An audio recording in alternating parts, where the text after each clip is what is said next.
चलिए फ्रेंड्स, सुनते हैं आज का अपना वीडियो। आज के स्टूडेंट आने वाला हूं क्लास 9 के लिए त्रैमासिक परीक्षा 2022 के लिए पेपर, जो कि आपका मोस्ट इंपोर्टेंट रहने वाला है। यदि आप क्लास 9 के छात्र हो और दे रहे हो एमपी बोर्ड में त्रैमासिक एग्जाम क्लास 9 का इंग्लिश का, तो एक बार वीडियो को ज़रूर देख लेना, क्योंकि यही पेपर आने वाला है आपके एग्जाम क्वेश्चन पेपर में। यदि अंत तक आप देखते हो तो आपको मैं गारंटी ले सकता हूँ कि 80 आउट ऑफ 80 आपका पानी आना तय है। तो अंत वीडियो को ज़रूर देख लेना। आप यहाँ पर देखते हो कि क्वार्टरली एग्जाम 2022 और 23 के लिए रखा गया है। क्लास 9 का है, सब्जेक्ट इंग्लिश का है। यदि आप क्लास 9 के छात्र हो तो एक बार वीडियो को ज़रूर देख लेना। यदि आप क्लास 10th के हो और 11th को या फिर 12th के हो तो उन सभी के एग्ज़ाम के लिए भी मैं आपको वीडियो बना रहा हूँ, वो सभी चैनल को सब्सक्राइब कर लीजिएगा। यहाँ पर पहला वाला क्वेश्चन आप किस प्रकार से रखा गया है आप देख लीजिएगा और समझ लीजिएगा। सबसे पहला यहाँ पर पहला वाला क्वेश्चन कह रहा है, read the passage carefully and answer the questions give in below. आपको क्या करना है, सबसे पहले इस पैसेज को पढ़ना है, फिर उसके नीचे दिए गए तमाम क्वेश्चन को के आंसर्स आपको देना होंगे। सबसे पहले हम पैसेज को पढ़ लेते हैं। We are living in the age of science, every day new inventions are being made for the good of humanity. The scientific inventions, आपको क्या करना है, अच्छे प्रकार से पैसेज को पढ़ना है ताकि आपका जो भी आंसर रहे वो आप अच्छे प्रकार से कर सको। तो सबसे पहले आपको करना है, we are living in the age of science, every day new inventions are being made for the good of humanity. The scientific inventions began after the industrial revolution of 1789। आप यहाँ पर सन जो है वो आप देख लीजिएगा, सन से एक आध क्वेश्चन जरूर रखा गया है। तो ये यहाँ पर क्या है, revolution of 1789। With in these 200 years science has made a wonderful progress. The aeroplane is one of the most important inventions of science during the modern age। यानी कि जो आधुनिक एज यानी वर्तमान जो समय चल रहा है उसके हिसाब से जो एरोप्लेन है वो यानी कि जो क्या है यहाँ पर कह रहा है, साइंस की सबसे अच्छी यानी सबसे ज़्यादा मोस्ट इम्पोर्टेंट इन्वेंशंस, यानी कि क्या है, यानी कि क्या क्या कहा गया है, सबसे ज़्यादा मोस्ट इम्पोर्टेंट तकनीक मानी गई है। यहाँ पर है, it is the fastest mean of transport known so far. An aeroplane resemble A flying bird in shape. यानी कि क्या कर रहा है यहाँ पर, जो शेप की वर्ड की शेप की तरह अर्थात चिड़िए की शेप की तरह फ्लाइंग करता है, उड़ता है। Inside there are seats for the passengers and a cabin for the pilot. क्या होता है इसमें, पैसेंजर्स के लिए क्या होता है, जो यात्री होती हैं उनके लिए सीट्स होती हैं और एक कैबिन होता है पायलट के लिए। This cabin is called a cockpit. It has an engine. यहाँ पर engine that is worked by petrol. क्या क्या किससे कार्य करता है, तो पेट्रोल से कार्य करता है। It is all made up of metal and can fly at very high speed. Before taking off, it runs on the runway for some distance to gather speed. Then it before taking off, it runs, यहाँ पर क्या कर रहा है, then it suddenly hops up the earth and take off। आप अच्छे प्रकार से पढ़ लीजिएगा। यहाँ पर सबसे पहले यहाँ पर क्या कह रहा है, क्वेश्चंस आपको देख लेना है। The scientific inventions began after the industrial revolution of 1789। यही आपका आंसर रहने वाला है। सबसे पहले मैं आपको बता चुका हूँ कि सन से एक आध क्वेश्चन जरूर लिया होगा, तो आपको यहाँ पर दिखा रहा है 1789 दिखा रहा है। मैंने आपको अभी भी बताया था कि सन पर आप देखकर आपको अच्छे प्रकार से फोकस करना है। 1789 की पहला वाला ही आपका जो आंसर हो जाएगा, तो आपको पहले वाले के जो क्वेश्चन का हो जाएगा तो आपका सी वाला ऑप्शन के 1789 आंसर आ जाएगा। आपको नेक्स्ट वाले क्वेश्चन की बात करें, यहाँ पर कह रहा है, the cabin for the pilot is called a cockpit. अभी अभी क्या पढ़ा था, तो कॉकपिट पढ़ा था। क्या पढ़ा था, तो कॉकपिट। आपको सिंपली यहाँ पर कॉकपिट यानी क्या करें, बी वाला ऑप्शन आपका करेक्ट हो जाएगा। यहाँ पर थर्ड वाले क्वेश्चन की बात करें तो थर्ड वाला क्वेश्चन क्या कह रहा है कि an aeroplane has an engine that is work by at petrol. क्या गया है, पेट्रोल। आपको सिंपली यहाँ पर पेट्रोल लिखना है, पेट्रोल यानी पेट्रोल, यही आपका आंसर होने वाला है। नेक्स्ट बात नहीं, फोर्थ वाला भी क्वेश्चन आपका इंपॉर्टेंट है कि which of the following is the fastest mean of transport, motor vehicle या फिर शिप या फिर आपका ट्रेन या फिर एरोप्लेन। आपको सिंपली यहाँ पर एरोप्लेन लगाना है क्योंकि एरोप्लेन की बात हो रही है। पांचवें क्वेश्चन की बात करें, यहाँ पर पांचवा क्वेश्चन क्या कह रहा है, we are living in the यहाँ पर age of industrialisation, modern age, यानी we are living in the modern age या फिर एज ऑफ इंडस्ट्रियलाइजेशन या फिर एज ऑफ इन्वेंशंस। आपको सिंपली यहाँ पर एज ऑफ इन्वेंशंस यानी कि एज ऑफ साइंस या फिर एज ऑफ यानी कि इन्वेंशंस है। सबसे पहले आपको सिंपली यहाँ पर देखना है एज ऑफ साइंस। आपको सिंपली यहाँ क्या क्या लगाना है, एज ऑफ साइंस लगाना है, क्या लगाना है, एज ऑफ साइंस लगा देना है, आपको सिंपली डी वाला ऑप्शन लगा देना है। सेकंड वाले क्वेश्चन आपका इंपॉर्टेंट रखा गया यहाँ पर, read the passage carefully and answer the questions given below. आपको इस पैसेज को अच्छे प्रकार से पढ़ लेना है, आपको बखूबी अच्छे प्रकार से पढ़ लेना है, फिर उसके नीचे दिए गए तमाम क्वेश्चन को भी आंसर देना है आपको। सबसे पहले तो हम इस पैसेज को पढ़ते हैं कि Mary Curie was one of the most accomplished scientist in history. तो इतिहास में है मैरी क्यूरी वो सबसे मोस्ट अकम्प्लिश्ड है, साइंटिस्ट यानी कि वैज्ञानिक है। आप अच्छे प्रकार से इतिहास के बारे में यहाँ पर बता रहा है।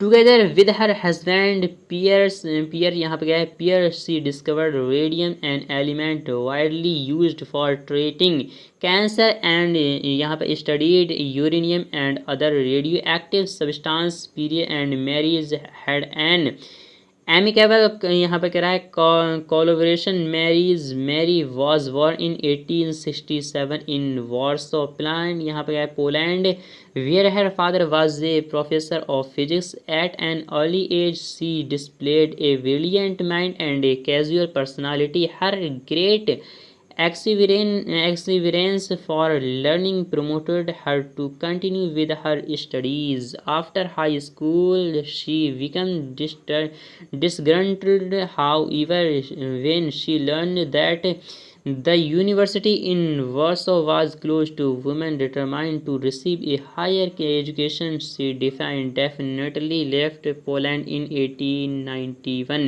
entered Sorbonne, a French university, where she earned her master's degree and doctorate in physics. आपको जहाँ जहाँ सने दिखाई दे रही वहाँ पर फोकस ज़्यादा करना होता है, क्योंकि वहीं एक आध क्वेश्चंस का आंसर छिपा हुआ होता है। सबसे पहले तो यहाँ पर क्वेश्चन देख लीजिएगा। Where did Mary's earn her master's degree from? A university in Warsaw, a university in Sorbonne. What was Mary's father? आपको सिंपली यहाँ पर क्या करना है, यहाँ पर यानी कि ए यूनिवर्सिटी इन वॉर्सो या फिर ए यूनिवर्सिटी इन सोवन। आपको सिंपली यहाँ पर क्या करना है, आपको सिंपली यहाँ पर लगा देना ए यूनिवर्सिटी इन वॉर्सो। पहला वाला ही ऑप्शन आपका राइट हो जाएगा। नेक्स्ट बात यहाँ पर है, what was Mary's father? A doctor. क्या है, कौन? ए डॉक्टर थे। कौन से डॉक्टर? फिजिक्स के डॉक्टर। नेक्स्ट ये बात नहीं, नेक्स्ट वाला क्वेश्चन क्या कर रहा है, मैरी यानी कि मैरी डिडेस left Poland the travel to France to enter at the Sorbonne. सुनिए, शोर इंटेलिजेंस बिहेव बैडली या फिर वाज डिस्ट्रेस्ड। तो आपको सिंपली यहाँ पर क्या लगाना है, वाज डिस्ट्रेस्ड लगा देना है। फोर्थ वाले क्वेश्चन आपका इंपॉर्टेंट है, यहाँ पर क्या है, Mary Curie's doctorate was in which academic discipline? Cancer studies, यहाँ पर radiation chemistry, medicine, physics. Right the यहाँ पर आपको सिंपली यहाँ पर कैंसर स्टडीज यानी रेडिएशन केमिस्ट्री या फिर क्या होगा आपको वो लिख देना है। सेक्शन विच की बात नहीं तो राइटिंग का है, राइटिंग के बाद मैं आपको नेक्स्ट पार्ट में सॉल्यूशन इसका दिखा दूंगा। फिलहाल कि मैं आपको अभी दे चल रहा हूँ ग्रामर वाले सेक्शन, सेक्शन सी पर। सेक्शन बी जो आपका होगा इसका जवाब मैं आपको नेक्स्ट पार्ट में दिखाने वाला हूँ। सेक्शन सी आप देख लीजिएगा। Fill in the blanks choosing the correct alternative given in the brackets any 5। कोई 5 के आपको जवाब देना होंगे।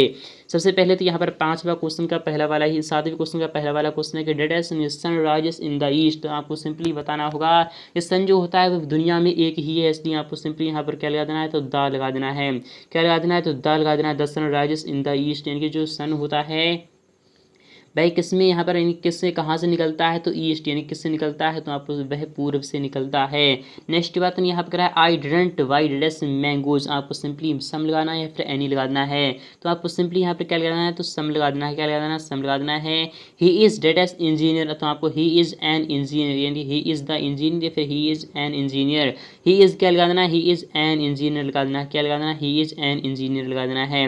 वी डेस to watch the movie yesterday, we went to watch the movie yesterday. आपको सिंपली वेंट लगा देना है।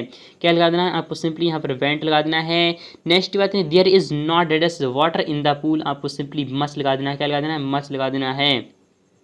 दे डैश यानी कि यहाँ पर कंप्लीटेड दियर वर्क, हैज़ या फिर आपका यहाँ पर हैव, तो आपको सिंपली यहाँ पर हैव लगा देना है। सेकंड वाला ऑप्शन आपका करेक्ट हो जाएगा। क्वेश्चन नंबर 8 की बात करें, यहाँ पर कह रहा है डू एज डायरेक्ट एनी 5, कोई 5 के आपको जवाब देना होंगे।